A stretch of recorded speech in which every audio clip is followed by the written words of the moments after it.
പ്രത്യേകം ശ്രദ്ധിക്കുക. ഈ പരിപാടിയുടെ സംഘാടകർ സുന്നി കോർഡിനേഷൻ കമ്മിറ്റി ഈ പരിപാടിക്ക് വേണ്ടി തീരുമാനമെടുത്തപ്പോൾ ഔദ്യോഗികമായി തന്നെ ഇവിടെ പരിസരത്തുള്ള പരമാവധി ബിദ്അഈ സംഘടനകളുടെ ഔദ്യോഗിക വക്താക്കൾക്ക് ഔദ്യോഗികമായി തന്നെ രേഖയിലൂടെ തന്നെ ഈ പരിപാടിയിലേക്ക് ക്ഷണം പ്രത്യേകമായി അറിയിച്ചിട്ടുണ്ട്. ആയതുകൊണ്ട് നിങ്ങളെ പ്രത്യേകമായി ക്ഷണിച്ച് ഒരുക്കിയ ഈ പരിപാടിയിൽ ഇവിടുത്തെ ബിദ്അഈ കക്ഷികളിലെ ഏതെങ്കിലും വക്താക്കൾ ഔദ്യോഗികമായി പരിപാടിക്ക് ചോദ്യം ചെയ്യലിന് വന്നിട്ടുണ്ടെങ്കിൽ അവർക്ക് വേണ്ടിയുള്ള ഒരു അവസരം വേദിയുടെ മുൻഭാഗത്ത് കാണുന്ന കസേരകൾ അവർക്ക് വേണ്ടി പ്രത്യേകം നിശ്ചയിച്ചതാണ് എന്ന് ഓർമ്മപ്പെടുത്തുന്നു. ഇവിടെ ചോദിക്കുന്ന ആളുകളൊക്കെയും മുജാഹിദുകളാണ്, ജമാഅത്തെ ഇസ്ലാമിയുടെ ആളുകളാണ് എന്നൊന്നും ഞങ്ങൾ വിശ്വസിക്കുന്നില്ല. ആ രീതിയിൽ വരുന്നവർക്ക് ധാരാളം സ്വാഗതം. അതല്ല, ദീനെപ്പറ്റി അറിയണമെന്നുള്ള ഉദ്ദേശത്തോടുകൂടെ വരുന്നവർക്ക് അവർ ചോദിക്കുന്നു എന്നതുകൊണ്ട് അവരൊക്കെ മുജാഹിദുകളാണ്, വടിപിഴച്ചു പോയവരാണ് എന്നൊന്നും ഞങ്ങൾ ആരും തീരുമാനിക്കുകയില്ല എന്ന് പ്രത്യേകം ഓർമ്മപ്പെടുത്തുന്നു. അറിയുക, ഞങ്ങൾ ക്ഷണിച്ചിട്ടുണ്ട്, നിങ്ങൾക്ക് വേണ്ടി വേദി ഒരുക്കിയിട്ടുണ്ട്, അല്ലാതെ ചടങ്ങ് കഴിക്കുകയല്ല. അല്ല, ഇവിടെ മുന്നിൽ വന്ന് ചോദിക്കാൻ കഴിയാത്ത ആളുകളുണ്ടെങ്കിൽ, മറ്റേതെങ്കിലും പ്രയാസം കൊണ്ട് മുന്നിലേക്ക് വരാൻ കഴിയുന്നില്ല എന്നുണ്ടെങ്കിൽ അവർക്കും ഈ വേദിയുടെ സംഘാടകർ, ഇതിന്റെ കമ്മിറ്റി ഭാരവാഹികൾ, FM വഴി റെഡിയല്ലേ, എത്ര മൈക്കുണ്ട്, വളണ്ടിയർമാരുടെ പ്രത്യേകമായ സംരക്ഷണം അനിവാര്യമാണ്. കാരണം വളണ്ടിയർ മുഖേനയല്ലാതെ അത് കൊടുക്കാൻ കഴിയുകയില്ല. അല്ലെങ്കിൽ നമ്മുടെ വേദിയിൽ അടുത്ത ആൾക്ക് ചോദ്യം ചോദിക്കാൻ FM മൈക്ക് ലഭിക്കുകയില്ല. അതുകൊണ്ട് വളണ്ടിയർമാരുടെ സംരക്ഷണത്തോടുകൂടെ വേദിയുടെ ഏത് ഭാഗത്തേക്കും നമുക്ക് കണക്ഷൻ ലഭിക്കുന്ന ഏത് ഭാഗത്തേക്കും മൈക്ക് എത്തിക്കാൻ വേണ്ടി ശ്രമിക്കും. പ്രത്യേകം പരിഗണന, വേദിയുടെ മുന്നിൽ ഞങ്ങളുടെ ക്ഷണപ്രകാരം വളരെ മാന്യമായി വളരെ സന്തോഷത്തോടുകൂടെ ആരോഗ്യകരമായ രീതിയിൽ ഞങ്ങൾ ഉറപ്പു നൽകുന്നു. ഉസ്താദ് അവർകൾ പറഞ്ഞതുപോലെ ഇതിന്റെ സംഘാടകർ ഈ വേദിയിൽ നിങ്ങളെ ക്ഷണിച്ചു വരുത്തിയിരിക്കുന്നത് നിങ്ങളുടെ ഒരു രോമത്തിന്റെ പോലും തകരാറ് സംഭവിപ്പിക്കാതെ ഈ വേദിയിൽ നിന്നും നിങ്ങളെ മടക്കി അയക്കുമെന്നുള്ള 100% ഉറപ്പോടുകൂടെയാണ് നിങ്ങളെ ഈ വേദിയിലേക്ക് ക്ഷണിച്ചിരിക്കുന്നത്. ഇതിന്റെ സംഘാടകരെല്ലാം നിങ്ങൾക്ക് വേണ്ട രീതിയിലുള്ള സംരക്ഷണമായി നമ്മുടെ വേദിയിലുണ്ട്. അവരാരും സ്റ്റേജിലിരുന്നു കൊണ്ട് നിങ്ങളെ ഏതെങ്കിലും രീതിയിൽ ഒറ്റപ്പെടുത്തുകയല്ല. ഇതിന്റെ ചെയർമാൻ ബഹുമാനപ്പെട്ട കാസിം സാഹിബ് അവർകൾ, അതുപോലെ ഇതിന്റെ ട്രഷറർ ബഹുമാനപ്പെട്ട ഹസൻ സാഹിബ് അവർകൾ, എല്ലാവരും അവരൊക്കെ നേരത്തെ പറഞ്ഞു, ഞങ്ങളൊക്കെ സ്റ്റേജിൽ ഇരിക്കേണ്ടവരല്ല. ഈ പരിപാടിയുടെ സംരക്ഷണത്തിന് വേണ്ടി, ഇതിൽ ചോദിക്കേണ്ട ആളുകൾക്ക് സംരക്ഷണം നൽകുന്നതിന് വേണ്ടി ഞങ്ങളൊക്കെ സദസ്സിലുണ്ടാകുമെന്ന് നേരത്തെ ഉറപ്പു നൽകി. നമ്മുടെ പ്രിയപ്പെട്ട വളണ്ടിയേഴ്സ് നിങ്ങൾക്കുള്ള എല്ലാവിധ സംരക്ഷണവും ഒരുക്കിയാണ് നിങ്ങളെ ക്ഷണിച്ചിരിക്കുന്നത് എന്ന് പ്രത്യേകം ഓർമ്മപ്പെടുത്തുന്നു. ഈ പരിപാടി ലോകത്തിന്റെ നിരവധി ദിക്കുകളിലുള്ള മലയാളികൾക്ക് ഇതറിയുന്നതിന് വേണ്ടി അൽഹംദുലില്ലാ നല്ല മനസ്സിന്റെ ഉടമകളായ നമ്മുടെ പ്രിയപ്പെട്ട പ്രവർത്തകന്മാർ Kerala Malabar Islamic class room എന്ന സൈറ്റിലൂടെ കോടിക്കണക്കിന് മലയാളികൾക്ക് ഇത് കാണാൻ പറ്റുന്ന രീതിയിൽ ഈ വേദിയെ സംഘടിപ്പിച്ചിട്ടുണ്ട് എന്ന് കൂടെ ഈ സമയത്ത് ഓർമ്മപ്പെടുത്തി മുഖാമുഖത്തിന് വേണ്ടി വേദി വിട്ടുകൊടുക്കുന്നു. എല്ലാവർക്കും പ്രത്യേകം സ്വാഗതം. അസ്സലാമു അലൈക്കും. ഞാൻ നാട്ടുകാരനല്ല, പരിചയപ്പെടുത്താം. ഞാൻ ഷബീർ, വടതിലെ വട്ടമ്പാടത്താണ് വീട്.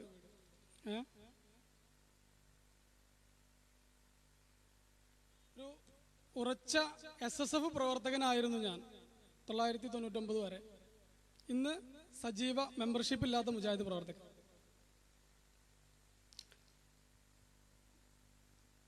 ഇത് മുന്നോടിയായി പറയാൻ കാരണം, ഞാൻ കുറെ സത്യങ്ങൾ കണ്ടതിന്റെ പേരിലാണ് മുജാഹിദ് പ്രസ്ഥാനത്തിലേക്ക് വന്നത്. ഉസ്താദേ, ചോദ്യത്തിലേക്ക് പറ.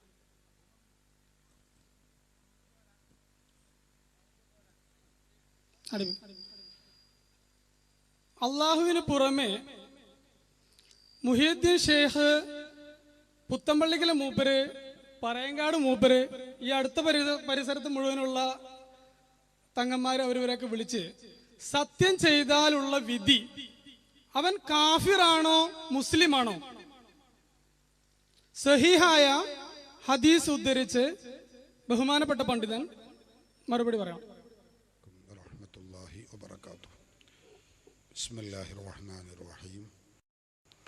അൽഹംദുലില്ലാഹി റബ്ബിൽ ആലമീൻ വൽ ആഖിബത്തു ലിൽ മുത്തഖീൻ നഹ്മദുഹു വനസ്തഈനുഹു വനുഅ്മിനു ബിഹി വനതവക്കലു അലൈഹി വനഊദു ബില്ലാഹി മിൻ ശുറൂരി അൻഫുസിനാ വമിൻ സയ്യിആതി അഅ്മാലിനാ മൻ യഹ്ദിഹില്ലാഹു ഫലാ മുളില്ല ലഹു വമൻ യുദ്ലിൽഹു ഫലാ ഹാദിയ ലഹു വനശ്ഹദു അൻ ലാ ഇലാഹ ഇല്ലല്ലാഹു വഹ്ദഹു ലാ ശരീക ലഹു ونشهد أن سيدنا محمدا عبده ورسوله وحبيبه وخليله وصفيه اللهم صل وسلم على رسولك سيدنا محمد وعلى آل سيدنا ومولانا محمد الصلاة والسلام عليك يا سيدي يا رسول الله خذ بيدي قلت حيلتي أدركني يا رسول الله.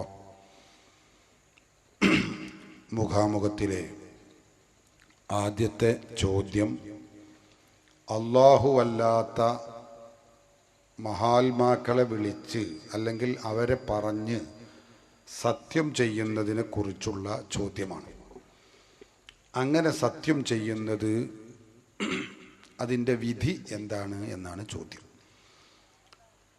മഹാത്മാക്കളെ വിളിച്ച് പറഞ്ഞ് സത്യം ചെയ്യുമ്പോൾ അള്ളാഹുവിന് നൽകുന്ന അതേ തഅ്ളീമും ആ ബഹുമാനവും നൽകിക്കൊണ്ടുള്ള സത്യമാണെങ്കിൽ അത് ഇസ്ലാം കടുത്തതായി വിലക്കിയ കുഫറിലേക്ക് എത്തുന്ന കാര്യമാണ്.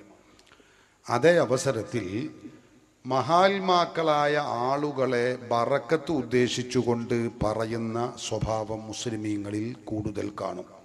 ഇപ്പോൾ ഉദാഹരണം, മമ്പുറത്തെ തങ്ങളെ തന്നെയാണ് ഞാൻ പോവന്നെയും, അല്ലെങ്കിൽ പുത്തമ്പള്ളി ഷെയ്ഖിനെ തന്നെയാണ് സത്യം, ഞാൻ ആ കാര്യം ചെയ്യുന്ന ചെയ്യും എന്നൊക്കെയുള്ള രൂപത്തിൽ മഹാത്മാക്കളുടെ പേരു പറയും ബറക്കത്ത് ഉദ്ദേശിച്ചുകൊണ്ട്.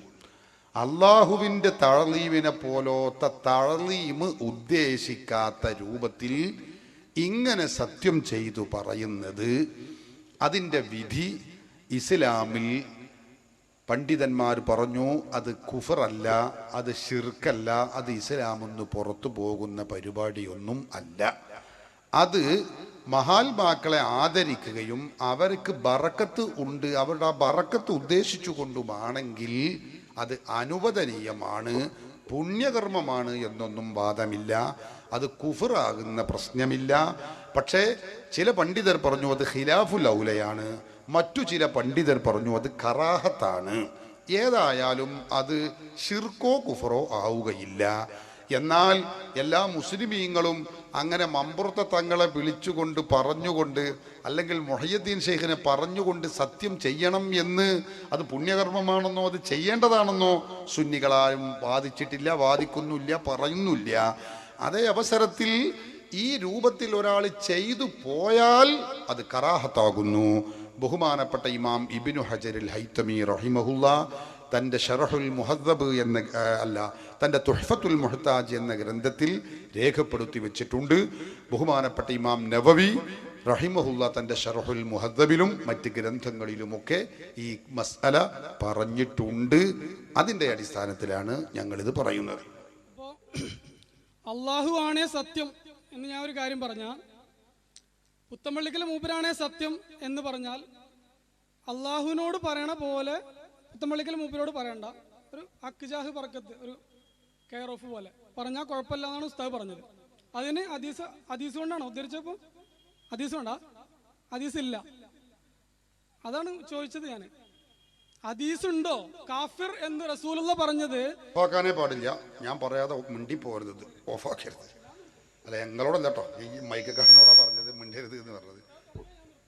തീർച്ചയായിട്ടും ഞാൻ ചോദിച്ച ചോദ്യത്തിന് ഉത്തരം പറയാണ്. ഹദീസ് ഇല്ല, അങ്ങനെ ഒരു ഹദീസിലില്ല.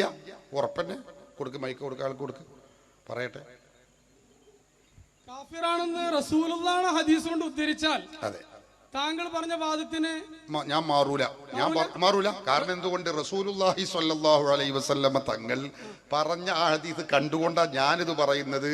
ഇമാം നവവി ഇത് പറയുന്നത്, ഇമാം ഇബ്നു ഹജർ അൽ ഹൈതമി ഇത് പറയുന്നത്. അവരൊക്കെ നിങ്ങളീ ഉദ്ദേശിക്കുന്ന, നിങ്ങൾ കണ്ടതും കാണാത്തതും ഹദീസിന്റെ കയ്യിലുണ്ട്. ഇതേ വിഷയത്തിൽ തന്നെ അള്ളാഹു അല്ലാത്തവരെ കൊണ്ട് സത്യം ചെയ്താൽ ഫഖദ് കഫറ എന്ന് പറയുന്ന ഹദീസ് ഞാൻ കണ്ടിട്ടുണ്ട്, ഇമാം നവവി കണ്ടിട്ടുണ്ട്, ഇമാം ഇബ്നു ഹജർ തങ്ങൾ കണ്ടിട്ടുണ്ട്.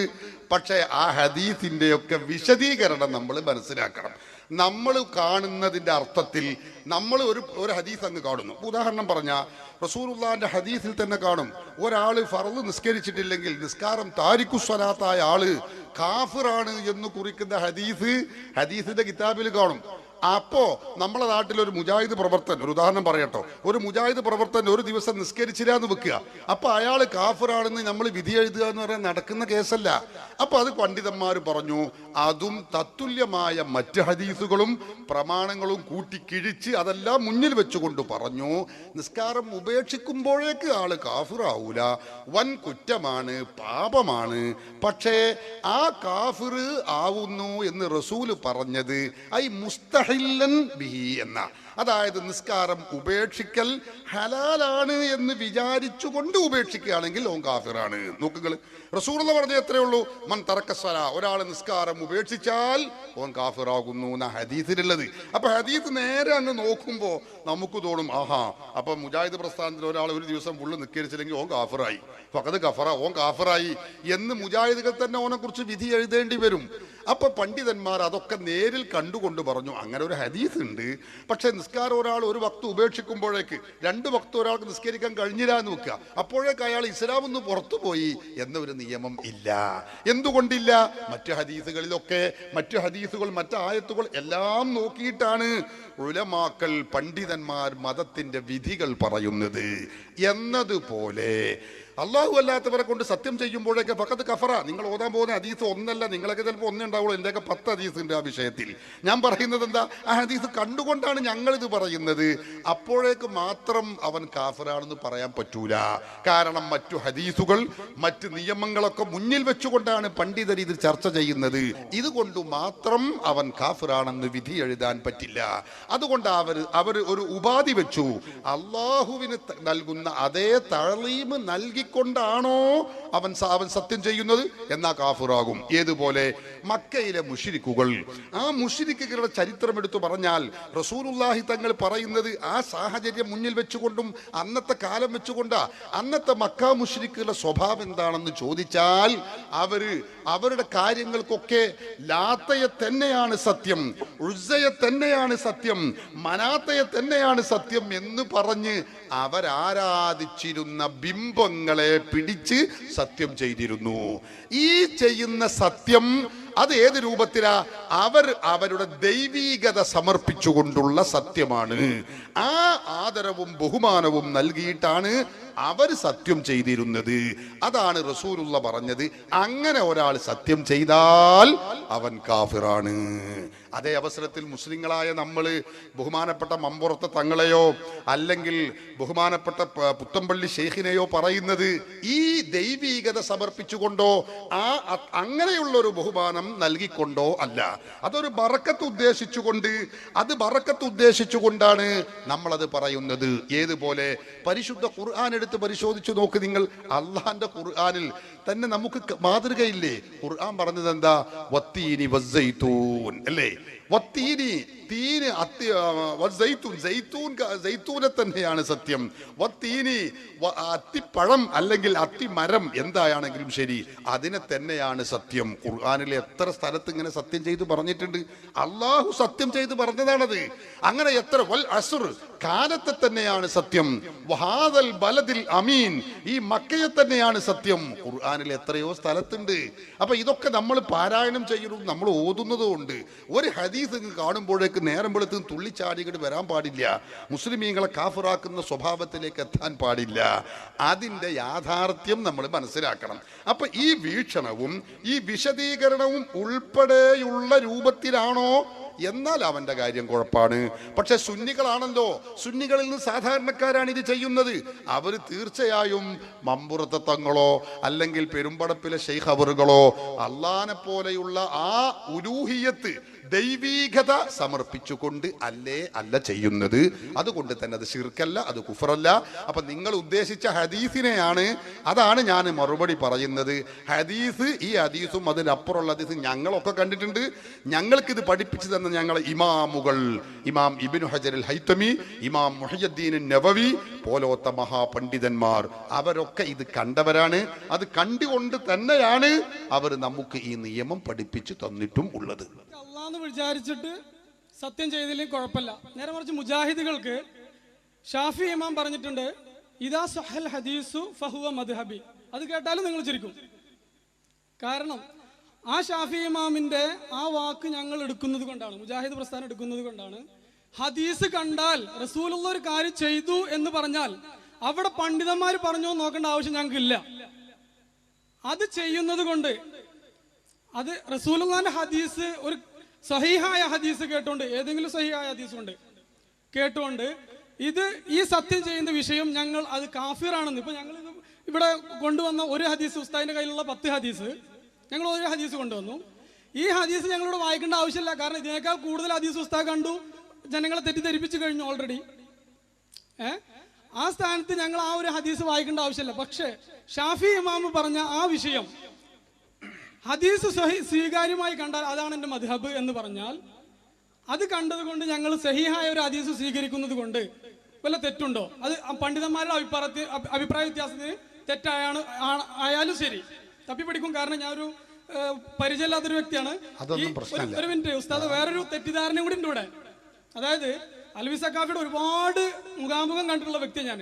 ഒരുപാട് ആൾക്കാരെ പരിഹസിക്കുന്നതും മറ്റുള്ളതൊക്കെ കണ്ടതുകൊണ്ട് ഉണ്ട്. ചിലപ്പോ അവരുടെ ചോദ്യത്തിന്റെ പ്രത്യേകത ആവാം, ഞാൻ ഉസ്താദിനെ കുറ്റപ്പെടുത്തില്ല. ആ ഒരു തെറ്റിദ്ധാരണ ഉള്ളത് കൊണ്ടാണ് ഈ നാട്ടിൽ ഒരു ആളും പണ്ഡിതനടക്കമുള്ള ഒരു മുജാഹിദ് പ്രവർത്തകരും ഇവിടെ ചോദിക്കാൻ മുന്നോട്ട് വരാതിരുന്നത്.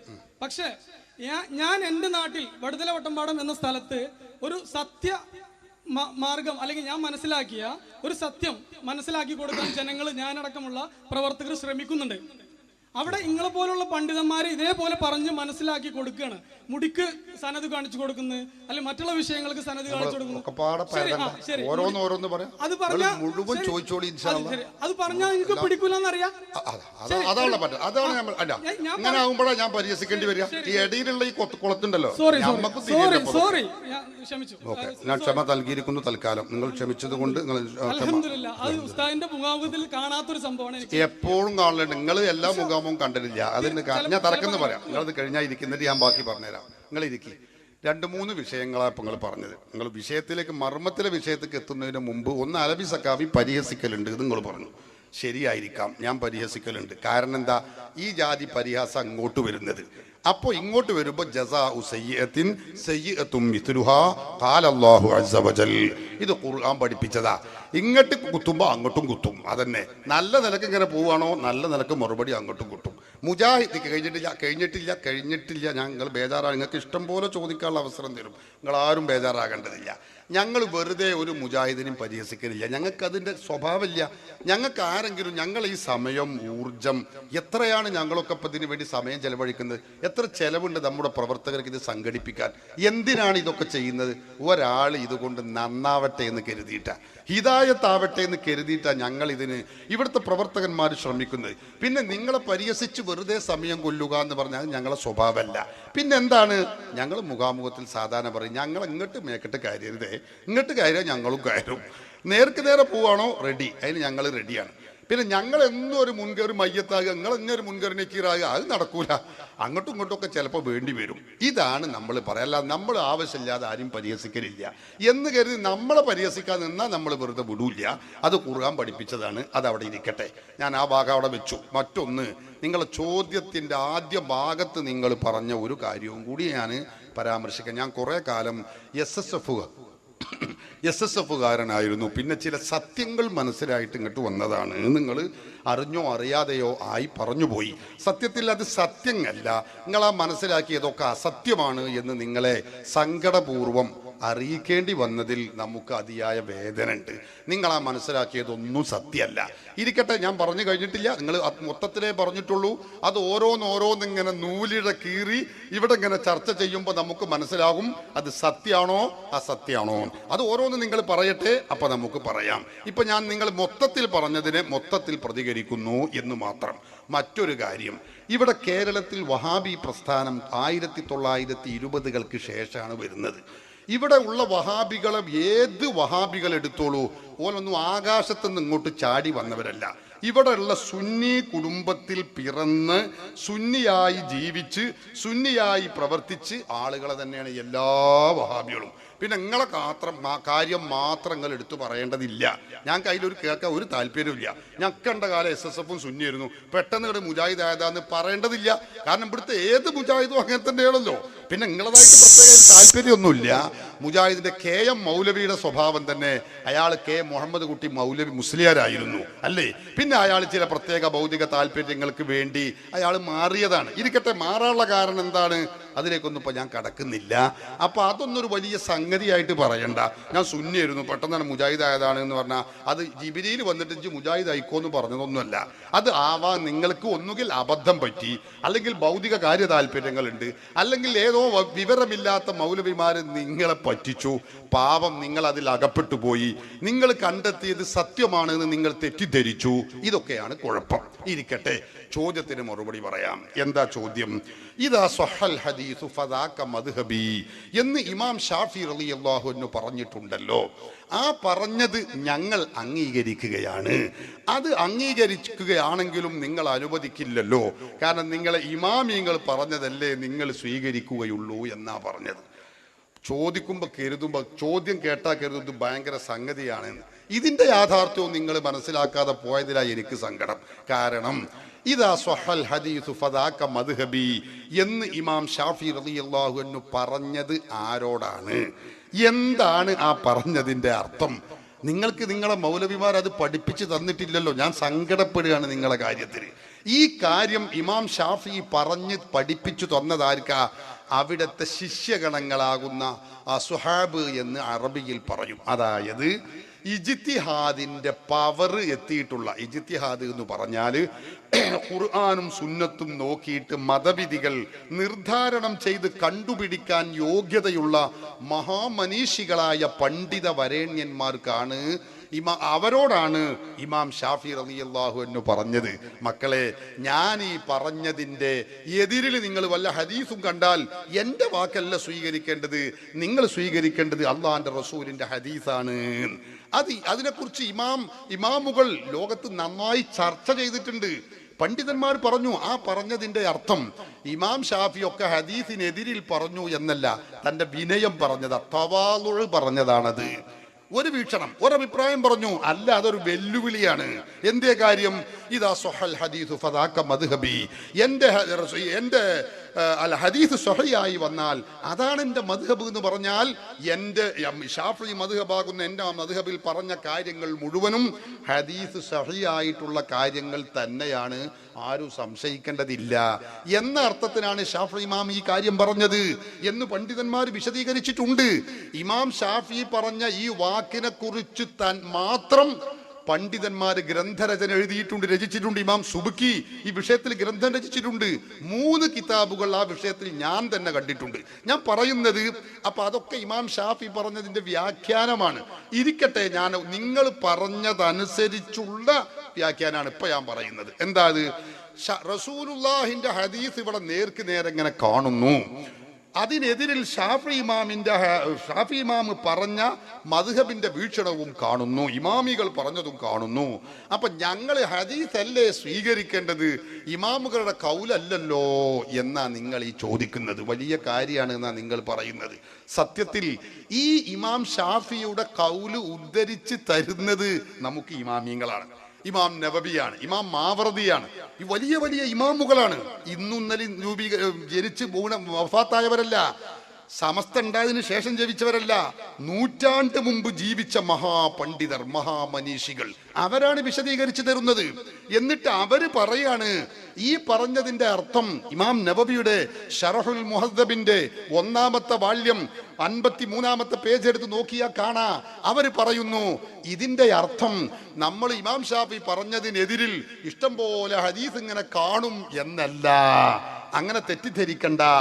ഒന്ന്, എന്തിന് ഇബ്നു തൈമിയ്യ മുജാഹിദിന്റെ ജമാഅത്തെ ഇസ്ലാമിന്റെ നേതാവാണ്, ആശയ സ്രോതസ്സ. അയാൾ പറയുന്നത് എന്താണെന്നറിയോ? അദ്ദേഹത്തിന്റെ റഫ്ഉൽ മലാം അനിൽ അയിമ്മത്തിൽ ആലാം എന്ന് പറയുന്ന ഗ്രന്ഥത്തിന്റെ 17-ാമത്തെ പേജ് എടുത്തോളൂ.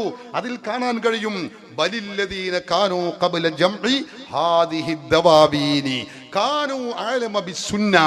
എന്താ പറയുന്നത്? നമ്മളൊരു ഹദീസ് കാണും. ഇപ്പൊ ഈ 21-ാം നൂറ്റാണ്ടിൽ ജീവിക്കുന്ന നമ്മളൊരു ഹദീസ് കാണുകയാണ്. ആ ഹദീസ് ഇങ്ങനെ നോക്കുമ്പോ അങ്ങനെ ഉണ്ടല്ലോ, നമ്മൾ ഷാഫി ഇമാമ് പറഞ്ഞത് അതിനെതിരിലാണോ കാണുന്നത്?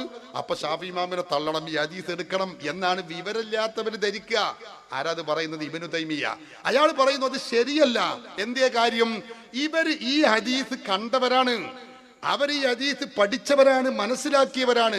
എന്നിട്ട് അവർ ഈ ഹദീസ് ഒഴിച്ചു നിർത്താനുള്ള കാരണം എന്തേ? അത് അതിനേക്കാൾ ശക്തമായ മറ്റു ഹദീസുകളുണ്ട്, അതുകൊണ്ടാണ് അവർ മാറ്റി നിർത്തിയിട്ടുള്ളത്. നിങ്ങൾ മനസ്സിലാക്കണം. ഇതാരാ പറയുന്നത്? ഇബ്നു തൈമിയ്യ. ഇബ്നു തൈമിയ്യ ആരാ? അദ്ദേഹം മുജാഹിദിന്റെ വിചിന്തനം വാരികയിൽ പറയാണ്, ഇബ്നു തൈമിയ്യ പറയുന്നത് ശരിയല്ല എന്ന് വെച്ചാല് ഖുർആൻ ശരിയല്ല എന്ന് പറയുന്നതിന് സമാനമാണ്. അത്ര വലിയ പണ്ഡിതനാണ് അത്ര ഇബ്നു തൈമിയ്യ. ആ ഇബ്നു തൈമിയ്യ പറയുന്നത് എന്താ?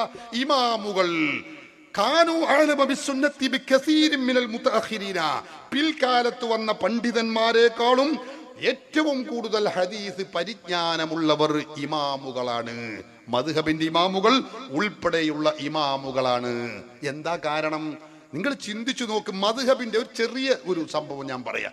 മദ്ഹബിന്റെ ഇമാമുകളിൽ 4-ാമത്തെ ഇമാമാണ് ഇമാം അഹ്മദ് ബിൻ ഹംബൽ റളിയല്ലാഹു അൻഹു. എല്ലാവർക്കും അറിയാം, ഇമാം അഹ്മദ് ബിൻ ഹംബൽ 4 മദ്ഹബിലെ 4-ാമത്തെ ആളാണ്. മഹാനവറുകൾക്ക് 10 ലക്ഷം ഹദീസാണ് മനപ്പാടുണ്ടായിരുന്നത്. എത്ര? 10 ലക്ഷം ഹദീസ്. ഇതാരാ പറയുന്നത്? ഇബ്നു തൈമിയ്യയുടെ ശിഷ്യൻ, മുജാഹിദുകൾക്ക് കൂടി സ്വീകാര്യനായ ഹാഫിളു ദഹബിയുടെ സിയറു അലാമിൻ നുബല നോക്കിക്കോ. ഇമാം സുബ്കിയുടെ തബഖാത്തു ശാഫിഇയ്യയിൽ എല്ലാ ഇമാമികളും പറഞ്ഞിട്ടുണ്ട് 10 ലക്ഷം ഹദീസ് മനപ്പാടമുണ്ടായിരുന്നു. ആർക്ക്? ബഹുമാനപ്പെട്ട അഹ്മദ് ബിൻ ഹംബലിന്.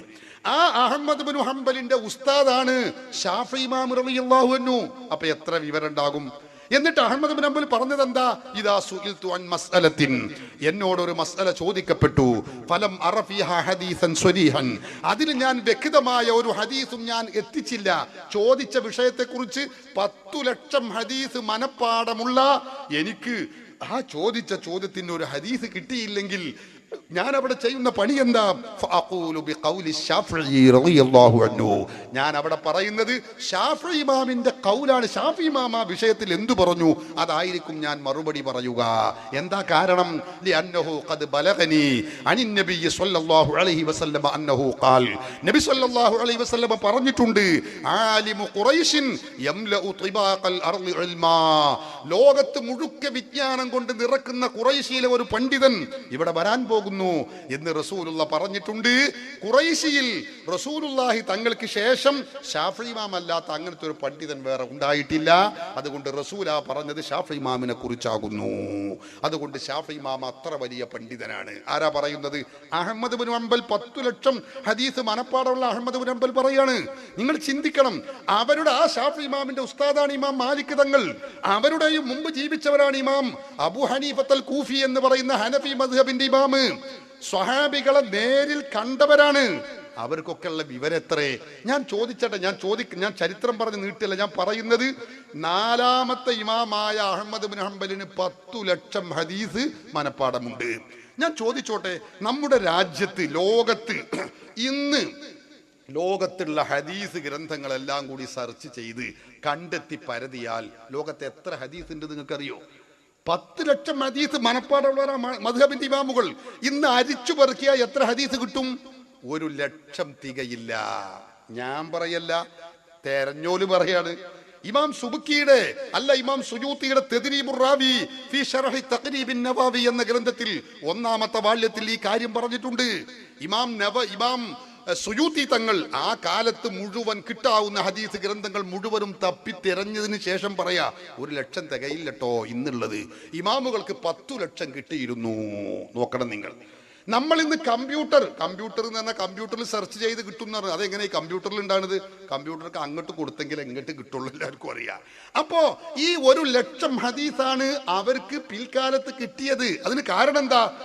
അതിന് ഇബ്നു തൈമിയ്യ കാരണം പറഞ്ഞു, ലിഅന്ന കസീറൻ മിമ്മാ ബലഗഹും, അവർക്ക് കിട്ടിയ ഹദീസുകൾ കൂടുതലും ഖദിലാ യബ്ലുഗുനാ നബിൽ കുല്ലിയ, ചിലപ്പോൾ നമുക്കത് തീരെ കിട്ടൂല. കാരണം ഹദീസ് പരിജ്ഞാനമുള്ള ഇമാമ് മരിച്ചുപോയി, അയാളത് എഴുതി വെച്ചില്ല, അങ്ങനെ ഹദീസ് നഷ്ടപ്പെട്ടു, നമുക്ക് കിട്ടിയില്ല. പക്ഷെ പൂർവ്വകാല ഇമാമുകൾക്ക് കിട്ടി. അതാ മദ്ഹബിന്റെ ഇമാമുകൾ. അപ്പൊ ഞാൻ പറയുന്നത്, ചോദ്യകർത്താവ് നിങ്ങൾ ചിന്തിക്കണം. നിങ്ങളൊരു ഹദീസ് കിട്ടി, അവിടെ എന്റെ ചോദ്യത്തിന്റെ പ്രസക്ത ഭാഗം അവിടെയാണ്. നിങ്ങൾക്കൊരു ഹദീസ് കിട്ടി, ഒരു ഹദീസ് ഇങ്ങനെ കണ്ടു, മുജാഹിദ് ആഫീസിൽ നിന്ന് സെർച്ച് ചെയ്തപ്പോൾ ഒരു ഹദീസ് കിട്ടിയെന്ന് സങ്കല്പിക്കുക.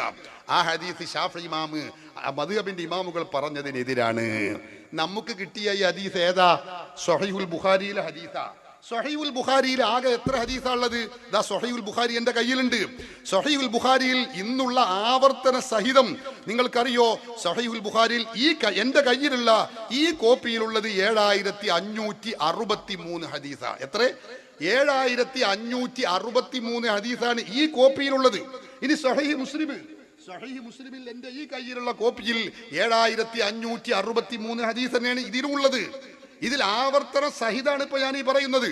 ആവർത്തനം ഇതിൽ കഴിച്ചാൽ കേവലം 4000 ഹദീസ് മാത്രമേ ഉണ്ടാവുകയുള്ളൂ. ഹാഫിദ് ഇബ്നു ഹജർ അസ്ഖലാനി തന്റെ ഹദിയുസ്സാരി ഇലാ മുഖദ്ദിമത്തി ഫത്ഹുൽ ബാരി എന്ന് പറയുന്ന ഗ്രന്ഥത്തിൽ രേഖപ്പെടുത്തി വെക്കുന്നു. ഞാൻ ചോദിക്കുന്നത്, നമ്മൾ ഇത് മറിച്ചു ഒരു ഹദീസ് ഇങ്ങനെ നോക്കിയപ്പോൾ ആ ഹദീസിൽ ഇങ്ങനെ കണ്ടു, എന്നിട്ട് ആ ഹദീസിനെതിരിലാണ് ഷാഫി ഇമാം പറയുന്നത് നമ്മൾ കിതാബിൽ കാണുന്നത്. അപ്പൊ നമ്മൾ വിധി എഴുതുകയാണ്, ആഹാ ഷാഫി ഇമാം ഈ പറഞ്ഞത്, ഈ ഹദീസ് അത് പിന്നെ ഷാഫി ഇമാം പറഞ്ഞതിന് എതിരാണ്, അതുകൊണ്ട് ഈ ഷാഫി ഇമാമിനെ നിങ്ങൾ തള്ളണം. ഇദാ സഹൽ ഹദീസു ഫദാക മദ്ഹബി. എന്നാ നമ്മൾ വിവരം കുറഞ്ഞ നമ്മൾ വിധി എഴുതുന്നത്. ഷാഫി ഇമാമും അബൂ ഹനീഫ ഇമാമും അഹ്മദ് ബിൻ ഹംബലും പറയുന്നത് എങ്ങനെ? 10 ലക്ഷം ഹദീസ് മുന്നിൽ വെച്ചുകൊണ്ടാണ്. നമ്മൾ വിലയിരുത്തുന്നതോ 7563 ഹദീസ് മുന്നിൽ വെച്ചുകൊണ്ടും. നിങ്ങൾ പറയുന്നതിന്റെ കഥ. ബാക്കിയുള്ള 9,90,093 ഹദീസ് എവിടെയെന്ന് ചോദിച്ചാൽ ഉത്തരമില്ല. അതാ നമ്മൾ തുമ്പെടുത്ത് എന്ത് നമ്മളിങ്ങനെ നമുക്ക് ഇളകുന്ന സംഗതി അവിടെയാണ്. ഇതിന്റെ ഗുട്ടൻസ് നിങ്ങൾ മനസ്സിലാക്കണം. ഇമാം ഷാഫിയെ പോലത്തെ മദ്ഹബിന്റെ ഇമാമുകൾക്ക് 10 ലക്ഷം ഹദീസ് മനപ്പാടമുണ്ട്. നമ്മൾ ബുഖാരിയിലെ 7563 ഹദീസുള്ള ബുഖാരിയിൽ ഒരു ഹദീസ് കണ്ടിട്ട് അത് ഷാഫി ഇമാമ് പറഞ്ഞതിന് എതിരാണ് എന്ന് പറയുമ്പോ ബാക്കിയുള്ള 9,93,000 ഹദീസ് എവിടെ? നിങ്ങൾ ചിന്തിക്കണം. അതാണ് ഞങ്ങൾ ഈ പറഞ്ഞതിന്റെ ആകത്തുക. നിങ്ങൾക്ക് മനസ്സിലാക്കണം. ഞങ്ങൾ അതുകൊണ്ടാണ് പറഞ്ഞത് ഇമാമുകൾ വലിയ വിവരമുള്ള ആളുകളാണ്. ആ ഇമാമുകൾ വിവരമില്ലാതെ പറയില്ല. അത് ഷാഫി ഇമാം തന്നെ പറയുന്നുണ്ട്. ഷാഫി ഇമാമിന്റെ ഗ്രന്ഥം ജിമാഉൽ ഇൽമ് എന്ന കിതാബ് എടുത്തോളൂ. അതിൽ കാണാം, ലൈസലി വലാ ലി ആലിമിൻ ഗൈരി, ഞാനല്ലാത്ത വേറൊരു പണ്ഡിതനോ ഞങ്ങൾക്ക് അനുവദനീയമല്ല അൻ യഖൂല ഫിദ്ദീനി, ദീനിന്റെ വിഷയത്തിൽ ഞങ്ങൾ പറയുക, ഫി ഇബാഹത്തി ശൈഇൻ ഔ ഹലരിഹി, ഒരു കാര്യം അനുവദനീയമാണ് എന്നോ അനുവദനീയമല്ല എന്നോ ഞങ്ങൾ പറയണമെങ്കിൽ ഖുർആനിൽ നിന്ന് തെളിവില്ലാതെ, ഹദീസിൽ നിന്ന് തെളിവില്ലാതെ ഞങ്ങൾ പറയില്ല.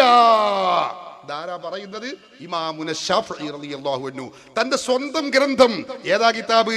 ജിമാഉൽ ഇൽമ് എന്ന ഗ്രന്ഥത്തിന്റെ 17ാമത്തെ പേജിൽ നമുക്കിത് കാണാൻ കഴിയും. ഇതുകൊണ്ടാണ് ഞങ്ങൾ ഇമാമിങ്ങൾ പറയുന്നത് സ്വീകരിക്കണം എന്ന് പറഞ്ഞത്.